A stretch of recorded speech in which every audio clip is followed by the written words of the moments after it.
Hello, guys. Welcome back to Great Fire Podcast. I'm your host, Trey Bate, a.k.a. Trey Bate Knows Boxing. And I'm Willie Mack. All right, guys. We have three very, very, very special guests. The Ezeli brothers. Did I say it right? Say it with your chest like Chuck. I got to say it with my chest. Ezeli. Well, my chest. I want to tell you. So to start things off, let me ask you guys a quick question. Would you rather get stabbed once a year or receive a paper cut each and every day for the rest of your life? Wow. Start with Chuck. Personally, I don't believe in paper cuts. That's my own personal theory. You never had a paper cut? I've never had one. I don't know what that's. I agree with him. Yeah, paper can cut you. You never had a paper cut? Never. I mean, I have once. But You got to tell your brothers, man. That shit hurt. Man, you got to tell them. So, what part of Nigeria you guys from? Yeah, you can take that. Me? Let's go, Chuck. You were the most recent. Both of y'all are the most recent. I've been gone for a little while, so talk to him. We grew up in Benin City, Nigeria, but our family's from the Igbo tribe that resides in Anambra State. Okay. Yeah. Emo stay here. Okay. Yeah. Wait, Trey, you Igbo? Yeah, Igbo. Man, I didn't know? It's my brother. What's up, brother? Ebo's in the house. Hey, Igbo Kwenu. Facts. Yeah. Oh man, hold on. Let me. Man, don't let us get comfortable out here. Man. But yeah, man, we are from. We lived in Benin City for most of our lives. Yeah. And I came here to America in 2004. They came here. What year did you guys come here? 2010. Yeah. So when I left, they're really young, and then they came over here, grown men with beards. I was very confused. You know. So what does your last name Ezeli mean? Ezeli means the king shall enjoy wealth. Oh, really? So I'm hoping that means that's what our futures all look like. That we're all going to be kings and we're going to be enjoying wealth. You guys came to Great Fire, so that means it's going to happen. Amen.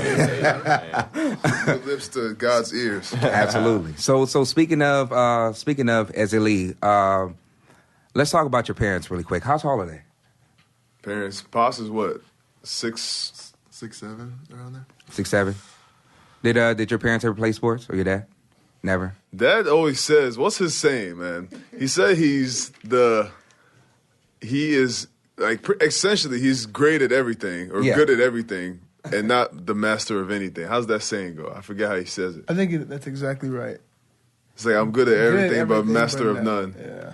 That's so funny because the next question I was going to ask is there any specific saying that you guys grew up with that stuck with you today? Oh, man, I got That's one. crazy. Man, we got a lot of sayings. Right. We got a lot of sayings from our parents. So every weekend, right? You know how it's like the norm in the culture every weekend and get ready and go out at night to celebrate, you know, who knows what you're celebrating. Yeah. But my dad, we went out 4 weekends in a row, right? On the fourth weekend, he looked at us and said, "Where y'all going? Why are you always going out every weekend? What the hell are you celebrating?" But you have to say it right. You have to say it right. Uh-oh. He said it with the accent. So he said,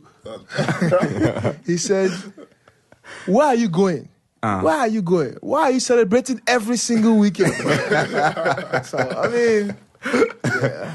He kind of keeps us in check. Yeah, makes us think more, keeps everything in perspective. So it's good to always have Nigerian parents like that. Yeah, that's true. That's true. So you guys have any other siblings? Yeah, there's 6 of us. Oh, damn, there's 7 of us. That's crazy. See, big families, man. Hey, y'all could be kin folks, man. I don't even know, man. Yo, it's so that's funny though, because in Nigeria, every person you meet is like family. Yeah. Like even when we come out here to America and we meet, and I might not know you, if I meet you, oh man, he's like, that's my cousin. They're like family. That's my cousin. Remember, like we when we always first say that. met. You remember I told you it was like a spider sense. Yeah. It was you and Alana Beard. Are you Nigerian? Oh, yeah. And I asked Alana, I'm like, Alana, I'm like, hey, are you Nigerian? She's like, no, I'm not. And I'm looking around, I'm like, it's got to be a Nigerian, right?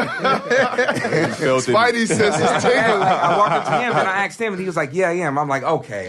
Nah, essentially, man, once you're Nigerian, you're family, man, because, you know, we're across that water right now. So it's the same feeling as, you know, it's funny. We took a trip. You know, we haven't really had time because they're in school and I'm doing my thing, playing ball. We haven't really had a lot of time together in the past few years. So now during the summer, I decided, you know what, they're out of school. They had a good year. So let's take a little trip. We went to Europe. And while we're over there, whenever we saw an American, I mean, granted, like, that's where we came from, right? We're American. So whenever we saw an American, it was like, yo, what's going on? Hey. So that's the same thing with Nigerians, man. We meet them over here. It's like, yo, what's up? We family, you know, same thing over there. So, yeah, I think it's cool. So what was it like growing up together? Like, you three. Are you guys, like, the only three boys, or? No, it's one more boy. Oh, it's one more? So who's oldest? Me. Second? It's in order right now. Oh, really? Right here, yeah. Don't let him lie to you, man.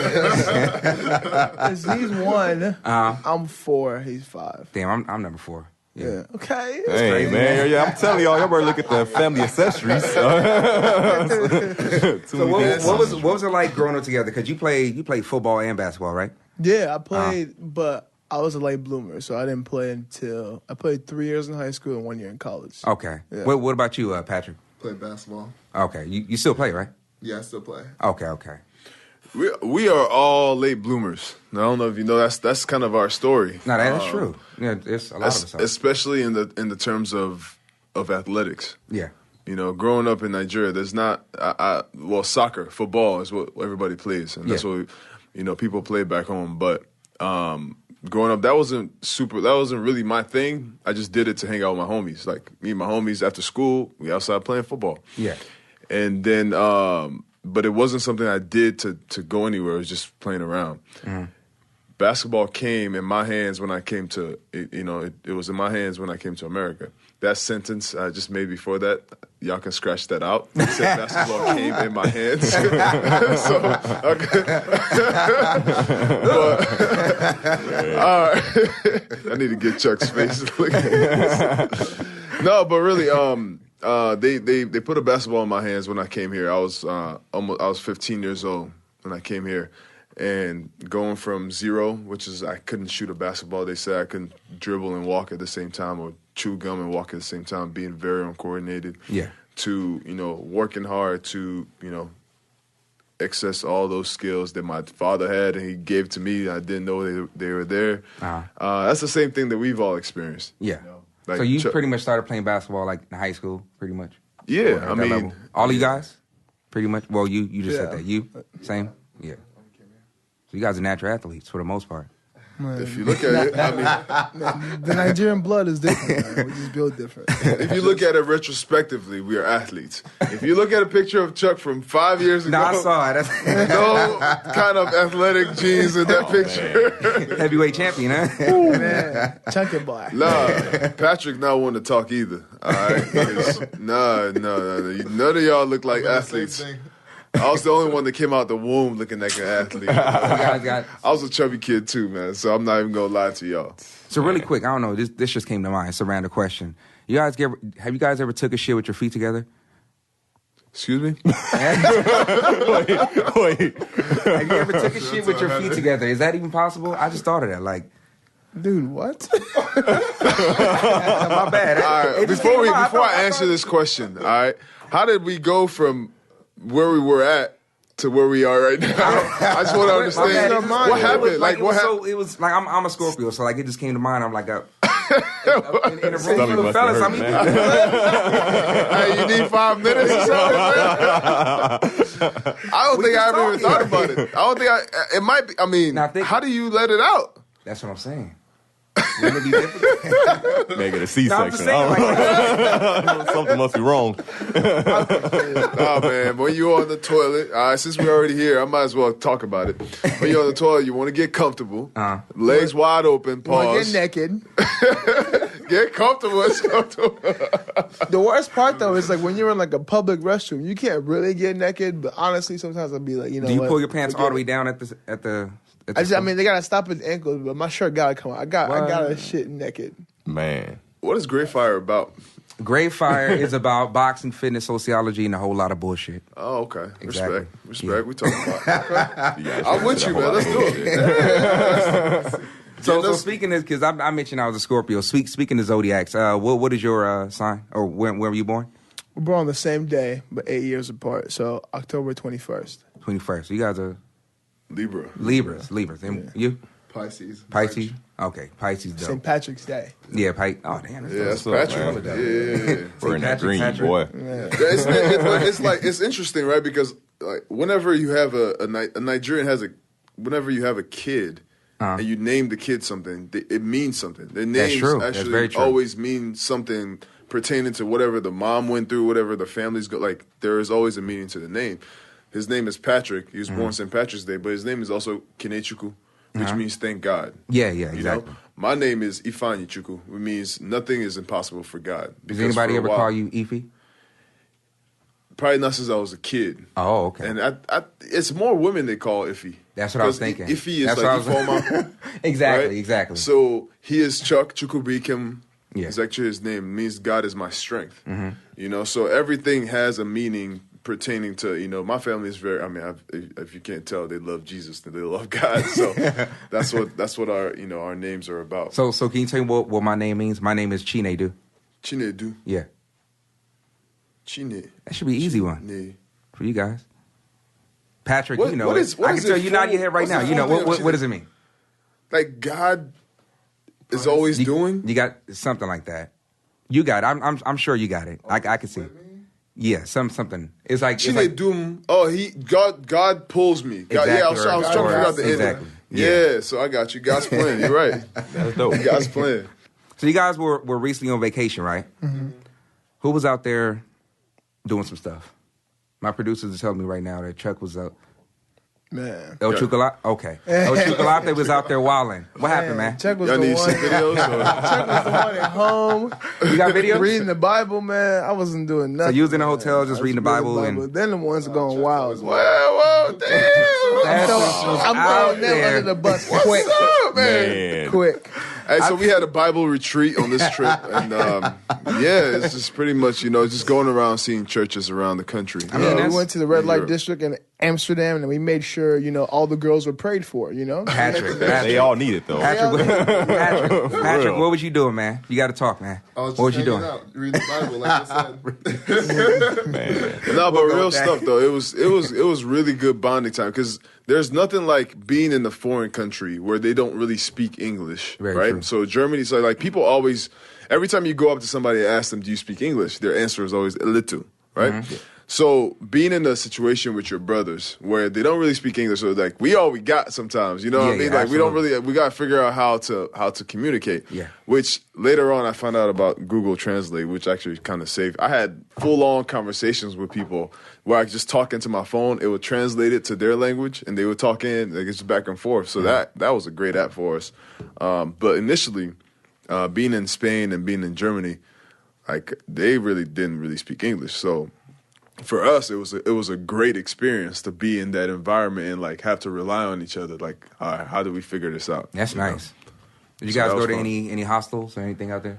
Nah, I saw the movie, and I'm not dealing with none of We're not that. built like that, man. We're not built like We learn from the people in front of us. Nah. Just say no, huh? So let's talk a little bit about basketball. I got to ask you a question. I've always wanted to know this. That moment with Draymond Green when he kind of spaced out, you were looking forward, right? Like you were talking. Yeah. Did you notice that happen? Like when you were like, No, I like, saw did him you on the look- corner of my eye, like Uh-huh. he was listening to what I was saying. Yeah. So he was like just listening. Yeah. But people like when they called it, there was like it turned into the mannequin challenge. That joke was funny. That was funny. So did you say anything to him backstage? Like, bro, like.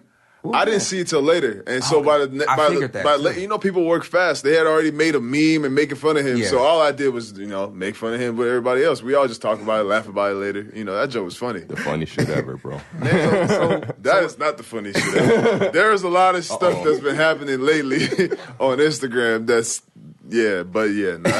they work fast. They work fast. So how was it? How was it playing with Matt Barnes? I never played with him. Oh, you didn't. Matt Barnes actually. So when Matt was with the Kings, I was like 16 years old at the time, and they used to play open gym. Yeah. In Sacramento, and so that's when they kind of threw me to the Wolves back then with Ron Artest and all these dudes, and playing with them, I was a lanky kid at the point, just trying to hoop, trying to learn how to play basketball. And they threw me in with the Wolves. And, you know, being able to hold my own a little bit, you know, blocking shots, doing what I do, dunking every once in a while. And I was like, okay, all right, maybe I could do a little something. At the time, I was still really raw. So they were pushing me around, all that. But still, I was, that's how I got to know all those guys. Even JaVale McGee way back when. As a young guy, he used to be out there hooping with us because his mom played for the Monarchs. Oh, okay. Yeah, Sacramento Monarchs. Shout out to them. They're out of business now. But, that was my first ever basketball game I went to. Oh, really? It was Sacramento Monarchs, yeah. Damn. So that started my whole, even last night we went to watch the Sparks. So for me, I just love the purity of the game when women play because it's just like it's X's and O's. They're trying to figure it out. It's just like with boxing. Like it's a little more technical. Believe it or not, they say that they play a little bit softer in, I guess, the WNBA, but it's a little bit more technical. Who's your favorite player right now? My favorite player is Sylvia Fowles. Yeah, she has to be the most. She's such a skilled post player. Honestly, I feel like a lot of NBA players need to take notes from her because I was watching her play and I was just amazed at what she was able to do. Like, wow, like this is like I've never really seen a WNBA game like that, but this was like wow, like she was a master at her craft. And it was like perfect form and man, she was giving it to them. And there was a lot of fouls, so they didn't win the game because the refs didn't call the foul. But she was actually like. You could see all the work she's put in show right then and there, and it was awesome. It was good to see. So, who's your favorite NBA player of all time, current or? Current? Or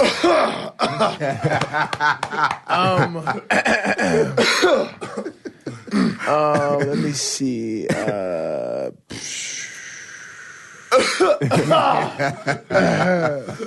You may have to walk back home, bro. You don't see your brother. Man, it's definitely my brother, but just not the fact. I feel like 'cause it's family, I put so much emotion into watching the game. Yeah. That like even like watching for like when he was with the Warriors, he played like 25 minutes a game, right? Yeah. Those 25 minutes, like I'd be on the edge of my seat, screaming at the TV, like I'd be cussing him out sometime. When he does well, I'll be jumping up, celebrating. You know what I'm saying? Like so, like that. So like he's definitely my favorite player because I put so much emotion into watching him play. By the way, that's a true statement. Like I'm not even guessing because we have conversations where I'm like, because we were talking about this yesterday. We saw something happened during the game yesterday, and he was like, "You remember doing that during your game?" And I was like, "What are you talking about?" He's talking about a game from college. Like I'm telling you, like he remembers everything from college. I'm like, "Yeah, but I made it the next time though." He literally told me the next game where I made it in college. Uh-oh. You know what I mean? So it's so funny, man, that, when you have people that, kind of support you like that. Yeah. Family is something that I don't take for granted at all. Absolutely. Because I'm around a lot of people who I have conversations with people all the time where they're like, man, I wish I had, or I wish, I wasn't the only kid, or I wish I had my parents. I'm lucky that I have all my siblings and I have both my parents. Absolutely. So for me, I think it's about showing that gratitude and that appreciation, especially through my work ethic, trying to make them proud and, knowing that they're watching me and that they're supporting me is always a big motivating factor. Okay. Patrick, what about you? Favorite NBA player, current or past? It's gonna sound funny, but I'll have to say Talk my brother, because Okay. I don't know, there's just like a different level of excitement, like watching him play than Yeah. like when he's down the floor. Like it just, I don't know, it's just different. Yeah. It's just different watching him play because You know, you're so much like more into it. And His style, like you remind me of Tim Duncan. I'll take it, but I'm Nah, a because it's- little rougher. You know what I mean? Yeah, Like, exactly. Now, I was just about to I'm say that. gritty. Like, I feel like you have like a very smooth style, but on top of it, it still has it's an aggressive, like a more aggressive version of Tim Duncan. Wait till, You know what I'm I saying? come back. You see something smooth too. But like, I look forward to that. Yeah. we've been in the gym, and the fact that Patrick said that is actually a big deal because if you don't notice, Patrick don't speak a lot. So when he does, it's always impactful. You got to take what he says to heart. Absolutely. I already You know. what I mean? Patrick he's a Pisces. How you remind me of me, man? 'Cause I'm pretty quiet too. I don't say shit. But hey, Festus, no, you do got good defensive principles, man. Like I be watching your foot movement, how you slide over to the next defender. Like I think you one of the best team defenders, and also one of the best individual defenders, man. Absolutely. Especially when I saw you in the playoffs a couple years ago. I'm like, yeah, man, Festus put this guy in the game. Yeah. Don't sit this guy down. Yeah. So watching, like I'm a defender guy too when I play basketball. So, I can respect the foot movement you have and just your post defense, man, is incredible to me. So keep it up, man, for real. Yeah, that's. I would just use that opportunity to give a shout out to the coaches I've worked with over the years. Facts. You know, that's not something that I learned by myself. We talk basketball all the time, and that's part of the process for me is thinking the game. And so we talked about the transition from college to the NBA. Absolutely. When I was in college, I was one of the bigger guys, and so every time I played in college, you can't use your hands to play defense, right? You got to use your chest. Yeah. And so in the post, I would play defense with my chest in college, and that was the way I was taught by my college coaches, and I was very successful doing that because I was one of the bigger guys, and I'm always But when you get to the NBA, we were talking about this morning at breakfast. How my first game in the NBA, I learned very quickly that you can't do that because it was my first game in the league was against Dwight Howard. I started playing against Dwight Howard, somebody I've been watching all through high school or through college. So I'm like, man, all right, I'm ready to lock him down. I tried to use my chest to block. He put his shoulder in my chest. And in one dribble, he was in the front of the rim. I think he was even so surprised that he was in the front of the rim that he just kind of laid it up like awkwardly. Yeah. What are you doing? He looked at me like, what are you? I was like, man, I'm a rookie. I don't know. But quickly, the coaches came and taught me, no, you have to hold him off. And you got to. So all these things that I've got to learn is from coaches that I play with. Having Ron Adams, have Ehrman. These guys are the coaches through my career so far have been very instrumental. Absolutely. So the Bump Bump Bump remix by Jay-Z. He says, and I quote, "Now I know how it feels to be a Laker." Would you be interested in knowing how it feels to be a Laker? I haven't played basketball in a year. Coming back from injury is hard, but the biggest thing is you miss basketball. Absolutely. I'm interested in playing basketball, whether it's outside, whether it's right here in the drive. But the Lakers, they're the top of the cream of the crop in terms of franchises and their championship pedigree. Absolutely. So yeah, of course, like that's an amazing franchise, and then you add the best player in the world. You never know. You never know, especially with me coming back and like trying to figure out offers from teams. I think that's something that I'm looking at as well. How do you feel overall as far as I feel good. recovery? I feel really good. Yeah, I can't give away too much info because I'm not getting, we're actually working on a documentary of the return. Being one of the first NBA players to have the procedure I did and recovering from it is a whole journey, and it's been very exciting. Just the growth mentally, spiritually, physically, all of that. So.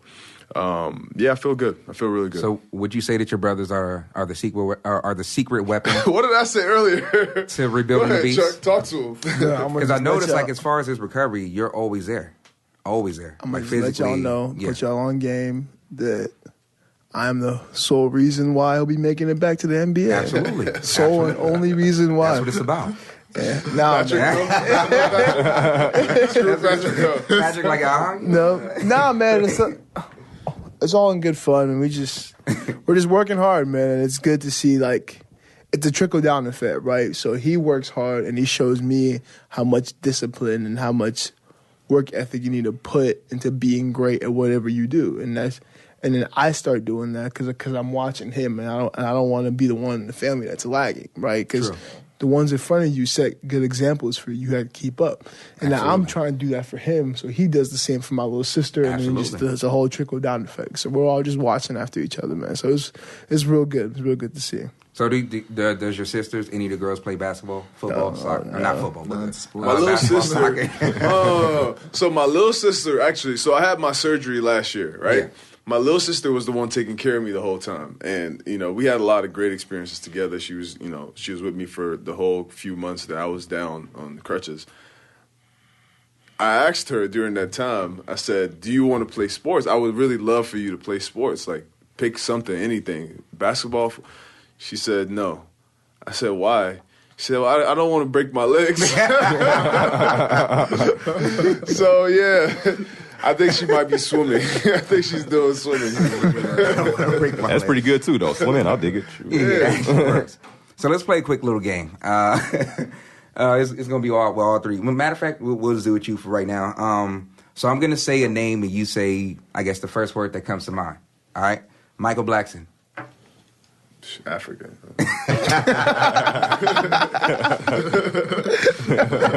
Actually, the word that came to mind is black, but I The name says it all. All right. Kobe Bryant. Greatest. Kanye West. Crazy. Chuck. He better say go. What he said. Michael Rappaport. It's wild. Wow. Matthew Uohara. Ninja.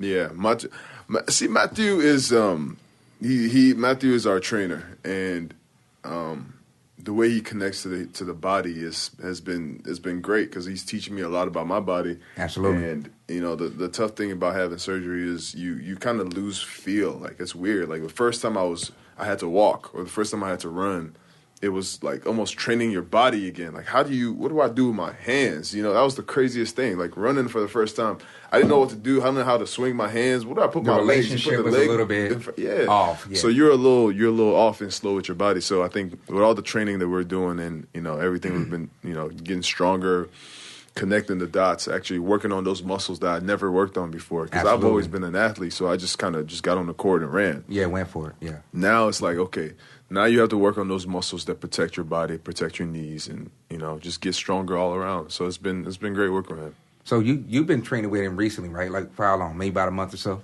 Yeah, probably about 2 months since 2 months. How's that experience been? It's definitely intense, but I feel like it's helped me a lot. It's definitely helped me a lot. That's like have some of his like experience and stuff. So like we've basically like just been growing together. Absolutely. Yeah. That's basically it. I'm going to just go ahead and give the backstory every time somebody speaks. Oh. He is the guy that after workouts stands outside looking in the mirror with no shirt on. I feel proud of myself. I'm rebuilding my beast too. You know what I mean? But yeah, keep going. What about you, Pat? Nah, man, with Matt. Not Pat. Chuck, my bad. You good. El Chocolate. Nah, man, with Matt, so the physical part is great, but for me to see someone, because I was thinking about this the other day, man, he is so dedicated to what he does and loves what he does. And that for me, that honestly has been inspiring me. Like, dude, Absolutely. like, because I'm 20 years old. I'm still in college. I'm still trying to figure stuff out, what I'm going to do. So, like, seeing someone who, like, didn't take the traditional route. Like, for me, like, being African, being Nigerian, my mom wants me to go to medical school. Absolutely. Or become a lawyer or do something like that. So, like, seeing someone who didn't go that traditional route was able to find something he loves and does pretty damn well for himself. I'm like, that's very inspiring. And it really, really is. He puts his entire soul into doing what he does. And I see it every day. Like, when people come in and out of the gym, he's always, like, accepting and loving. And he shows you how to do it and then watches you grow through it every day. He doesn't, like, expect you to get it right the first time, but if you're making growth every day, he's right there with you. And I love seeing stuff like that. Absolutely. Yeah, we had a fun day the other day, right? With Duo Dynamics. Yeah. Oh, man. Patrick was focused, though, right? Yeah, he was in the zone. Pat always focused, man. But speaking of Matt, though, man, like, he was in the studio, and, like, just by hearing him talk, like, I felt every word he was saying, like, to the point where, like, the hair in the back of my neck was standing up. Just everything he was saying, like, as far as he talked it, he walked it. As far as he trained it, he just talked it in words. I was like, damn, man, like, you give me goosebumps, man. Like, and I don't get goosebumps like that. I'm like, man, you give me goosebumps, dude, because the way you saying how to get the weak side stronger or have it equal to where you don't feel like you're one hand stronger than the other. So I'm like, man, you guys are really, for real, are in good hands, man. Like, that's for sure. I do this. Like, he's completely, like, I've been doing this for about, 9, with this year making 10 years of actually being a boxer trainer. He's completely, just one conversation with him in here is completely changed my whole perspective on training. Like, I've installed so many different programs into what I do now that's going to be beneficial for, people within my genre or within my sport, as a trainer. That's a big deal. Yeah. So what's next? Chuck? What's next for me? Talking about today, this week, this month? What's up? You never know. You got to, I got my life. Questions. You might not want to know. You might not want to know all the answers to that question. So you got to be more specific. As a matter of fact, really quick before we even answer that, you guys going back to Nigeria soon? Man, that's the hope. We're planning on it. Yeah, I'm hoping to go back this December with a whole bunch of like guys like you. You guys know Duke? Who's that? that? On Instagram, Duke. Mm-mm. Duke. I think he was a football player. No, who's that? I forget his. I don't know why. I think his name is. I think his name is Ifani as well. Christmas is the best time to go back. I know. Everybody keep telling me. When I went in like July, so it was whack. Yeah, you gotta go in Christmas, is man. the time to go because all the families get together. We all go to the village, and it's just one big party. Just party everywhere. So growing up, we had our grandpa had one big compound with like 12 houses in it, right? So every Christmas, everybody would get to the village, and we each family, like all my dad's brothers and sisters, all had a house, and we'd all stay in each one of those houses. So it was literally like this 2-acre compound with like 12 houses in it, and like each house and family had like 8 kids. So you're coming out really quick. It's way more than 2 acres. Did your grandfather have more than one wife? No, he was a Christian, and he grew up. So that means my one grandfather wife, wasn't 12 a Christian. kids. I don't know. I don't really understand the tradition of what it was back then, but I know that's something that my dad actually really, he always emphasizes that. He's just always talked about his father, saying like he was very all about he had a lot of discipline. So I think that maybe that's where we get some of ours from. My grandfather, he said that he was very, very committed to his wife. That was his person. And so she had 14 kids. So yeah, he was very committed to. Yeah, because my dad's dad had 9 wives in a huge compound. Wow. Yeah, it was, Damn. I'm hoping I can continue that tradition. 9 wives, hey man, do your thing. Man. I think that'd be way too much for me. Nah. So speaking of women, you in a relationship? I know you're not married yet. No, man, I'm not in a relationship. So this is weird what I'm about to say, right? But just go along with me. I'm dating myself, right? Meaning that in order for me to be able to give and show the love to another woman that she deserves, I have to be able to keep that to myself. So do you give yourself that type Preach, of love? preacher! Boy. Like, do you make love to yourself? Hey, man. Where did this just go? Where did this just go? Hold on, bro. Hey, I just can't ask any old question on this radio. Hey. Great fire, boy. What about you, Patrick? Patrick, I know Juice you hiding man. them, man. This is Juice man. Where the girls at, man? Man. Where the girls at? You hiding them? I'll have to say the same thing as him in the relationship with myself, just trying to like get better every day and improve myself. And I feel like until I figure that out, I won't be able to like show that to anyone else. That's fact, so. Festus. That's a very interesting concept because that was some of the things. I was dating somebody last year for a year. Yeah. All right. Started this year, we broke up, and going through that phase while you're going through, during that phase of being injured, like I was so dependent on that person. Absolutely. I couldn't walk, couldn't, go get food by myself. I couldn't, all this stuff is something you depend on other people for. So being in that state, I think you so cling to this person for that ideal of like, I don't know if, it was weird, but. I've been through that before. Yeah, but Absolutely. when you break up in that situation, you're almost like, this was my person, you know what I mean? There's a hole in you, and then that hole has to... The thing about it is that the problem you don't want to have is you don't want to fill that hole with somebody else because Absolutely. You don't want to say, well, be this other person, right? So for me, it was kind of the same concept, but it was more like, all right, let me work on myself. I'm still, like I said, it's this whole process for me as, rebuilding the beast. I say that rebuilding the beast is not about me. I'm not the beast, right? The beast is what is in all of us. It's that thing inside of us that fights back during adversity, right? You hit with challenge. We all get hit with challenges and adversity all the time. So what is that thing inside of you that fights back and says, nah, screw this. Can I curse on here? Yeah, of course. Yeah, it's like, yo, fuck this. Yeah. We're about to go. I know where I'm going.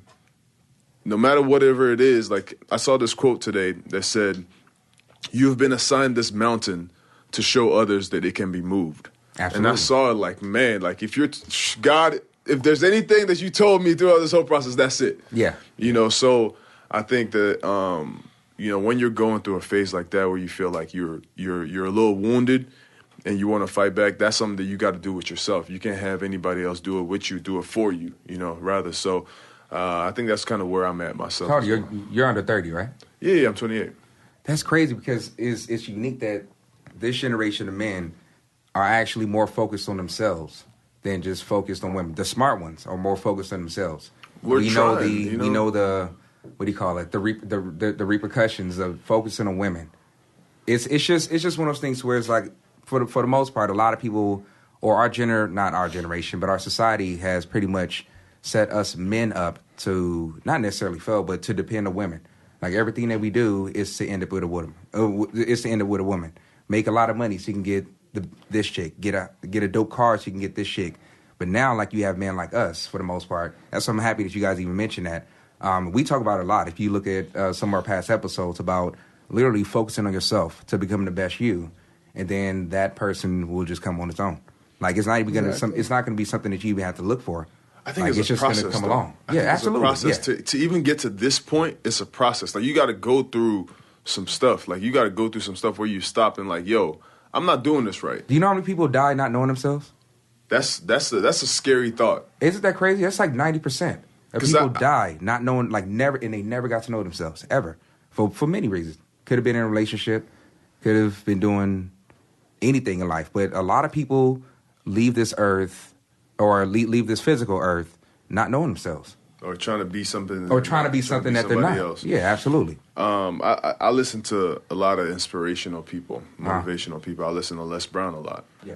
And one of the things he talked about, he said, imagine on your deathbed, you're laying there and surrounded by you. You know how in the funeral, like you have people surrounding your casket, but imagine if the things or the people surrounding you are those talents that were given to you by God to show on this earth. And they say, they're looking at you saying, we came to you. You're the only person that could have brought us to earth, that brought us to life. And now we're going to die with you because you were too scared to use us. Or too scared to bring us out. You know what I mean? That's the kind of things that I listen to. And I'm like, damn, like I don't want to be the person that's trying to please other people and not do what's true to myself. Think about how many people are out there that do something that everybody's like, yo, that shit can't be done. Yeah. And then they do it, and everybody's like, whoa, this is the new wave. Exactly. Steph Curry came in the NBA. Oh, he's too this, too that. I was reading Tom Brady's scouting report when he was as a rookie coming in. I remember that. He's too skinny. He can't read. They can't throw the route. He's assistant player, best player in the NFL. Yeah. Just won the ESPYs 2 nights ago as the best NFL player. Absolutely. People can't. They try to judge people based on what they've seen or even judge people based on themselves. Like, yo, I can't do this. So if you come back and say you want to do this, I'm like, man, are you crazy? You see how hard that is? I think it's more of that than anything else. Honestly. And then if you listen to him, you're killing yourself because it's like you're killing your own dream based on what somebody else is projecting on themselves. Exactly. So that's one of the things that I think about. And it's hard for me because I think now that I've taken a step back from reality a little bit because I felt like I was by myself a lot last year. So I was sitting in bed just thinking about a lot of things, reading, trying to just better myself. Yeah. And I want to be more authentic to who I am. And I hope that by me doing that, I can inspire other people to do that as well. Yeah. Like, yo, this is who I am and this is what I bring to the table. Granted, it's not like, yo, I'm very aware of the fact that, the good things I bring to the table for other people as well. So I want to use that to touch other people. So I just went into a long rant about that. No, that was not a rant at all. No, these are things that I think about all the time. It definitely makes sense. Yeah. So guys, you guys have any questions? Yeah, man, talk to us about you. What's next for you? Uh-oh. What's going on with Greyfire? What's going on with... Hey, man, one more 10% coming in. Talk to him, Chuck. This is what it is. That's the best question. You can start with that question. And we could... I got a credit card bill first. When I get that, I get you back, man. We got to promote the shit out of this episode because this is probably going to be the biggest episode ever. By far. No, it gets better. It gets bigger and better. And I can say that for many reasons. You remember what I told you? You asked me if I put Juju on the show. A lot of people, every single one of my guests that have come on the show have progressed. Every single one. And that's why I like looking at like your situation. I'm like, this will be massive proof because I know what's going to happen. I know I have a feeling that he's going to be a Laker within the next 3 years. You know how many predictions I've gotten? As a matter of fact, I woke up yesterday to somebody saying they saw a dream of me that I was a Golden State Warrior again. And then somebody said I was a Portland Trailblazer. And then somebody said Phoenix Suns. So You never know, man. I hope that I'm not a journeyman, but I hope that I stick with somebody and they love me and I'm there for the rest of my career. You are going to be on the West Side, if you think about it. Yeah, I'm totally fine with being close to my family. As long as you're playing basketball, I'm happy. So wait a minute. What state are you guys from? Or like? Well, my family lives here. They're all in Sacramento. Like everybody's in Cali? Yeah, so when I got drafted to the Warriors, I essentially got drafted back home. You know, there is a Sacramento team, but you know, that's only an hour and a half away. So it was, you know, my mom was at every game. Yeah. My dad whenever he was in town, and then my brothers came whenever they were back from school. So you know, I had really good support. Mm-hmm. So as far let me answer the question. So as far as what's next for Gray Fire, I mean, we want to take this to the highest level. We want this to be the number one, or we want to get syndicated one day and be a national actual show. We represent Nigeria heavy. That's the biggest thing. You got to tat it on your arm so you know it's real. So the thing is, I mean, I'm going to have a lot of Nigerian athletes, because you notice that Nigerians are booming right now. Anthony Joshua, sport. Shout out. Yeah, Anthony Joshua.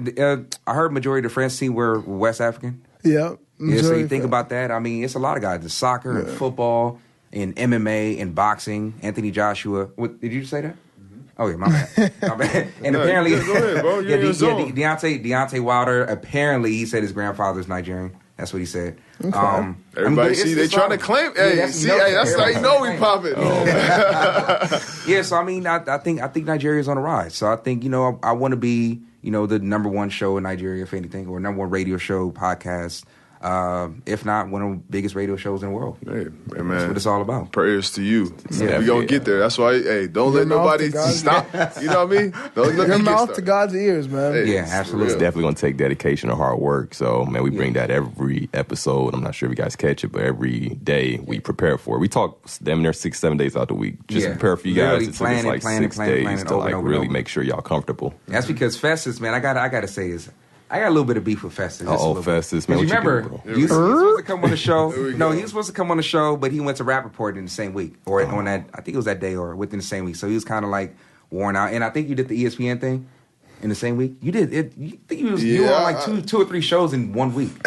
So you were like a little bit burnt out. So I'm like, Fox. I just got to wait, man. I got to wait. No, I mean, I wanted to make sure that, you know, especially during that time, like we've had a lot of experiences since then. So I wanted to give you original content. You know, Absolutely. I brought my brothers with me this time, so you get the whole family. It's the first time they've been on the mic. The very first time, and you get to ask the real questions to them. So I think that, you know, you got the backstage pass. You know, they got, you know, we talk about basketball all the time. It's cool to talk about what's behind the mask, what's behind the Superman that they see on the court. Exactly. And especially going back to Nigeria and touching our roots. So that's, you know, you got the best part of it all. So you well known in Nigeria, you think? I've been back in a long time, so I assume. I mean, my family's still there, so they probably, you know, repping me back there. But you know, we'll see. And it's funny because Nigeria they're our biggest supporters, right? As far as what we saw, them in the UK, they're huge. Yes, man. them, the UK, and who else? China. Yeah, China. Believe it or not, we got love for China, man. Yeah, seriously, yeah. Yeah, so that's great. Shout out China, man. China for real. So, guys, this has been another episode of Great Fire Podcast with your host, Trey Bate, a.k.a. Trey Bate Knows Boxing. And I'm Willie Mack. And, of course, we have the Ezeli brothers. Ezeli. With your chest out, man. Say it with your chest. Yeah, man. We got Chuck Ezeli. This is Chocolate Daddy. Chuck with CHUKOLATE Daddy. On Instagram? Let them know. Okay, Chocolate Daddy, man. For all your ladies out there, you know what you're getting yourself into. Man, he gave y'all the voice for that one, bro. Chocolate Daddy, yeah, man. So y'all know what you're getting yourself into. Now follow me on Instagram. It's at Chuck, CHUKOLATE Daddy. Gotta make sure y'all know. All right? With the R&B voice, too. Pass the bike to my little man. And now we got Mr. Positivity. All right, mine's pretty simple. It's just my name, Patrick Ezeli. Yeah, right. Hit me with a follow. Perfect. You already know. And we got man, a few words right there, boy. I told y'all. Should be the CIA. Hey, man, give my guys a follow. Shout me out. Just follow the process. You know, all I've been doing is, you know, showing people, you know, kind of a backstage look at what it takes to get back from an injury to get back on the court. And for me, it's also showing my personality a little bit, you know, because one of the biggest things that happens when you are down and you're away from your sport is you get to confront yourself. I got to confront myself. This is who I am as a person without basketball. You know, I had to confront that and find the joy in just everything. Find the joy in my family and in the things that I do every day. Yeah. So I find the beauty in the process. And for y'all, just to see how I go about doing that. So, yeah, Fezzyfel is my name, Fezzyfel. On Instagram, I think it's Festus on Twitter. Festus Ezeli 31. Always acting the fool with these two guys on Snapchat. So y'all check it out. For sure. Shout out Nigeria. We'll see you guys next time. Nigeria! Yeah! For life.